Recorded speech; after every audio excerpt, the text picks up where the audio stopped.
Halo, assalamualaikum warahmatullahi wabarakatuh. Perkenalkan, nama aku Nada Cucu Karlina. Aku adalah mahasiswa Prodi Ilmu Hukum di Universitas Sains Al-Quran Wonosobo. NIM-ku 2024090013. Oke, jadi hari ini aku akan mempresentasikan tugas UAS mata kuliah Sains dan Modern, Quran, Sains dan Modern. Baik, tema yang akan aku angkat hari ini adalah tentang penjelasan embriologi dalam sains Al-Quran. Sebelumnya aku akan memberitahukan bahwa tema ini aku angkat karena melihat dari betapa takjubnya aku akan proses diciptakannya janin yang nantinya akan menjadi manusia. Dan aku juga dulu pastinya tercipta dari embrio dulu, janin, lalu menjadi aku. Jadi aku sangat tertarik dengan tema itu karena memang itu berkaitan dengan keberlangsungannya kehidupan seorang manusia. Oke. Jadi aku mulai sekarang. Jadi tubuhnya janin merupakan hal yang ditunggu-tunggu pastinya bagi pasangan suami istri yang sudah sah, sudah menikah. Keinginan untuk menjadi ibu dan ayah itu merupakan naluri alamiah yang lahir agar dapat membina keluarga yang lebih lengkap. Ketika seorang perempuan dan laki-laki menikah, itu pasti sudah menjadi rencana ya. Setelah menikah, rencana akan memiliki buah hati pastinya. Walaupun memang tidak semua pasangan setelah menikah ingin langsung memiliki anak, tapi kebanyakan juga pasti mereka ingin mempunyai buah cinta yang mereka sudah bina, dan karena sudah sah secara agama dan juga negara, dan mereka sudah halal untuk berhubungan, melakukan hubungan suami istri yang pastinya memang itu adalah suatu ibadah juga untuk yang sudah sah, dan hasil dari ibadah tersebut adalah mendapatkan buah hati yang soleh dan solehah pastinya. Lalu janin tumbuh sangat kompleks di dalam rahim seorang wanita hingga menjadi bayi yang memiliki organ-organ yang lengkap, dan itu menjadi doa dari kedua orang tua pastinya, keluarga, dan juga tim medis yang membantu ketika proses dari mulai kehamilan sampai nanti terjadinya persalinan. Pasti semuanya ingin bayi lahir dengan lengkap, sehat, dan sempurna pastinya. Setelah terjadinya fertilisasi di tuba falopi antara indung telur dan sperma hingga menghasilkan zigot. Di dalamnya menjadi 64 sel yang disebut dengan morula. Jadi prosesnya itu sangat amat indah. Kalau misal saya bisa menunjukkan video atau gambar, nanti akan saya tunjukkan bagaimana proses terjadinya sel telur dan sperma bisa bertemu sampai menjadi zigot dan juga menjadi morula, lalu menjadi janin. Dalam fase inilah sel-sel mulai membelah menjadi 2 kali lipat banyak hingga tumbuh rongga yang dinamakan dengan blastula. Kemudian embrionik secara aktif merombah sel-selnya pada fase gastrula dan membentuk lapisan-lapisan pelindung luar, tengah, dan inti sel untuk membungkus janin pada tahap selanjutnya. Itu sudah mulai janin terbentuk tuh.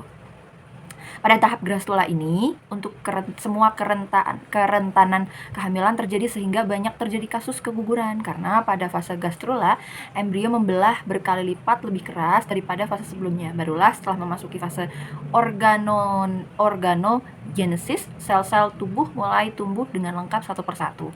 Adapun lapisan pada fase organogenesis ini yaitu lapisan ectoderm yang membentuk lapisan epidermis, saraf, mata, dan telinga bagian dalam. Lalu ada lapisan mesoderm, yaitu membentuk berbagai macam otot, organ reproduksi, wanita atau laki-laki ya, sel darah, dan sistem ekskresi. Lalu selanjutnya ada lapisan endoderm, yaitu membentuk sistem pencernaan, kelenjar tiroid, hati, paru-paru, sel pankreas, dan organ reproduksi manusia. Dalam ilmu biologi sains, pertumbuhan janin membutuhkan waktu 9 bulan dan 10 hari atau 37 minggu lamanya dengan pembagian 3 trimester. Sains beranggapan bahwa pada usia 9 bulan janin sudah siap untuk dilahirkan. Walaupun pada beberapa kasus itu ada yang 36 minggu itu sudah bisa dilahirkan dalam keadaan tertentu. memiliki organ yang lengkap dan aktif, serta memiliki berat antara 3-4 kg. Disclaimer dulu, ini banyak yang bayi-bayi juga yang beratnya di bawah 3 kg, tapi kalau misal dari sistem reproduksi, sistem pencernaan, maksudnya dari organ-organnya sudah bisa bekerja dengan baik, itu juga nggak jadi masalah. Disinilah Allah Subhanahu wa Ta'ala menunjukkan kekuasaannya, betapa pertumbuhan manusia secara alamiah sangat kompleks dan tidak dapat ditiru dengan siapa. Sesuai dalam penjabaran Al-Quran dalam Al-Mu'minun ayat 12-14 dan Az-Zumar ayat 6, yang artinya, dan sungguh kami telah menciptakan manusia dari saripati berasal dari tanah. Lalu kemudian kami menjadikannya air mani yang disimpan dalam tempat yang kokoh, yaitu rahim. Lalu ada lagi, kemudian air mani itu kami jadikan sesuatu yang melekat. Lalu sesuatu yang melekat itu kami jadikan segumpal daging. Dan segumpal daging itu lalu kami jadikan tulang belulang. Lalu tulang belulang itu kami bungkus dengan daging. Kemudian kami menjadikannya makhluk yang berbentuk lain, which is manusia ya janin. Maha suci Allah, pencipta yang paling baik. Kemudian ada Az-Zumar ayat 6. Dia menciptakan kamu dari diri yang satu, yaitu Adam. Kemudian darinya dia jadikan pasangannya. Dan dia menurunkan 8 pasang hewan ternak untukmu. Dia menjadikan kamu dalam perut ibumu, kejadian demi kejadian dalam 3 kegelapan. Yang berbuat demikian itu adalah Allah, Tuhan kamu, Tuhan yang memiliki kerajaan. Tidak ada Tuhan selain Dia, maka mengapa kamu dapat dipalingkan? Masya Allah, indah sekali. Dari kedua surat tersebut, betapa sains dan Al-Quran sangat berkaitan dan saling terhubung satu sama lain. Dalam Al-Mu'minun ayat 13 menjelaskan manusia diciptakan dari air mani laki-laki, yaitu nutfah, yang secara sains air mani tersebut dinamai dengan sperma tadi yang akan bertemu dengan sel telur ya. Dalam bahasa sains sperma tersebutlah yang bertemu dengan sel telur, dan dalam bahasa sains yaitu fertilisasi dan menempel di rahim, yang diartikan dalam Al-Mu'minun sebagai tempat yang kokoh, yaitu alaqah. Dalam Al-Mu'minun ayat 14 pun diartikan air mani tersebut dijadikan tulang belulang. Lalu tulang belulang dibungkus dengan daging, yang tadi sudah dijelaskan ya, proses penciptaan janin tersebut. Lalu ada sedikit istilah yang akan saya jabarkan, yaitu nutfah atau satet atau cairan mani. Itu fase medis, merupakan fase perbuahan atau fertilisasi. Lalu ada alaqah, yaitu sesuatu yang melekat. Itu adalah fase di mana calon janin ini menempel di dinding rahim. Sebelum menjadi janin menempel di dinding rahim gitu. Ada mudghah, yaitu segumpal daging atau proses pembentukannya. Ada izam dan lam, yaitu tulang dan daging. Itu adalah proses organogenesis atau pembentukan organ. Ada nas'ah, yaitu makhluk lain, janin yang sudah memiliki lengkap dan menjadi bayi begitu ya. Lalu dalam surat Az-Zumar ayat 6 pun dituliskan bahwa Dia menjadikan kamu dalam perut ibumu, kejadian demi kejadian dalam 3 kegelapan. Yang dalam sains 3 kegelapan tersebut juga diartikan sebagai 3 fase pertumbuhan, dengan fase adalah 3 bulan. Jadi 3 trimester 1, 1, 2, 3, trimester 2, 3, 4, 5, trimester 3 itu 6-9 bulan gitu.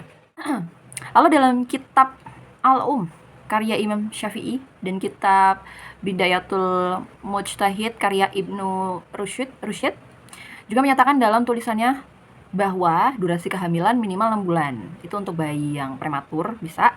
Maksimal kehamilan adalah 4 tahun. Dan ghalib, umumnya masa kehamilan seorang perempuan adalah 9 bulan ya. Seperti yang kita ketahui bahwa setiap kehamilan akan lahir ketika sudah memasuki 9 bulan. Rata-rata seperti itu.